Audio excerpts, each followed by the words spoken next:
উচ্চ মাধ্যমিক ফিলোসফি তথা দর্শন বিষয়ে শেষ মুহূর্তে চূড়ান্ত পূর্ণ বাছাই করা বেশ কিছু সাজেস্টিভ প্রশ্ন থাকছে।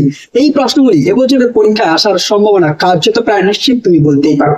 প্রিয় শিক্ষার্থী বন্ধুরা, এই শেষ মুহূর্তের শেষ লগ্নে যদি তুমি এই প্রশ্নগুলি এক ঝলকে দেখে যাও, নিঃসন্দেহে তুমি তাকে 100% কমন পাবেই পাবে। তো ভিডিওটি ভালো লাগলে একটা লাইক করে দিও, বন্ধুদের মাঝে শেয়ার করে দিও, আর চ্যানেলে নতুন হয়ে থাকলে সাবস্ক্রাইব করে দিও। তো চলো শিক্ষার্থী বন্ধুরা, সরাসরি আমরা চলে যাচ্ছি আজকের চূড়ান্ত গুরুত্বপূর্ণ ভিডিওটিতে।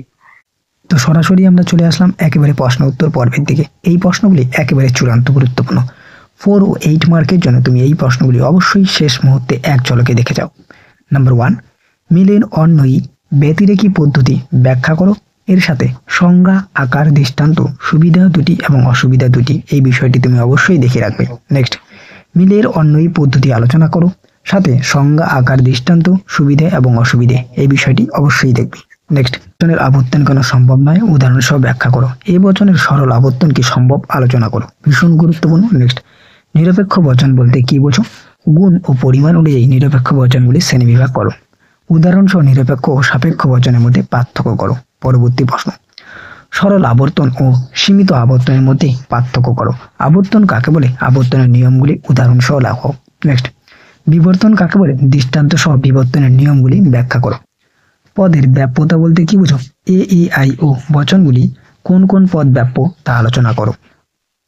এরপরে টিকা হিসেবে কোনগুলি দেখবে, নিরপেক্ষ ন্যায়ের সাধ্য, পক্ষ ও হেতু পদের কাজ, নিরপেক্ষ ন্যায়ের সংস্থান, নিরপেক্ষ ন্যায়ের মূর্তি, অবৈধ পক্ষদোষ, অবৈধ সাধ্য দোষ, মন্দ উপমা। নেক্সট, চারিপদ ঘটিত দোষ, অবৈধ সামান্যীকরণ দোষ, অব্যাপ্য হেতু দোষ, একটি অবান্তর বিষয়কে কারণ হিসেবে গণ্য করার দোষ, উভয় আশ্রয় বাক্য নঞ্চত্বক জনিত দোষ।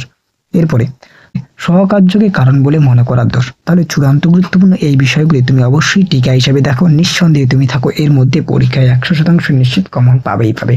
নেক্সট, লজিক হিসেবে তুমি কি দেখবে, 1, বিচার করো এবং দোষ থাকলে উল্লেখ করো। 2, বৈধতা বিচার করো, আবর্তনে বিবর্তন, বিবর্তনের আবর্তন, গুণ ও পরিমাণ নির্ণয় করো। এই বিষয়গুলি তুমি অবশ্যই লজিক হিসেবে দেখবে, নিঃসন্দেহে তুমি কমন পাবে। অথবা এই বিষয়টি দেখতে পারো, নিচের বাক্যগুলিকে তর্কবিদ্যা সম্মত বচনে রূপান্তরিত করে কোন কোন পদ ব্যাপ্য ও কোন পদ অব্যাপ্য তা উল্লেখ করো। দেখুন কি কি, একটি ছাড়া সব ধাতু দামি, কিছু ধারণা সহজাত নয়, প্রত্যেক লোকেরই ভুল হতে পারে, চিরস্থায়ী বলে কিছু হয় না।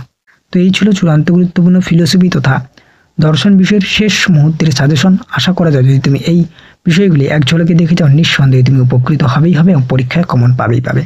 তো আজকের এই ভিডিওটি এ পর্যন্ত, দেখা হচ্ছে পরবর্তী কোনো এক ভিডিওতে। ততক্ষণ পর্যন্ত পৌঁছে থাকো, জানতে থাকো এবং অবশ্যই আমাদের পাশে থাকো।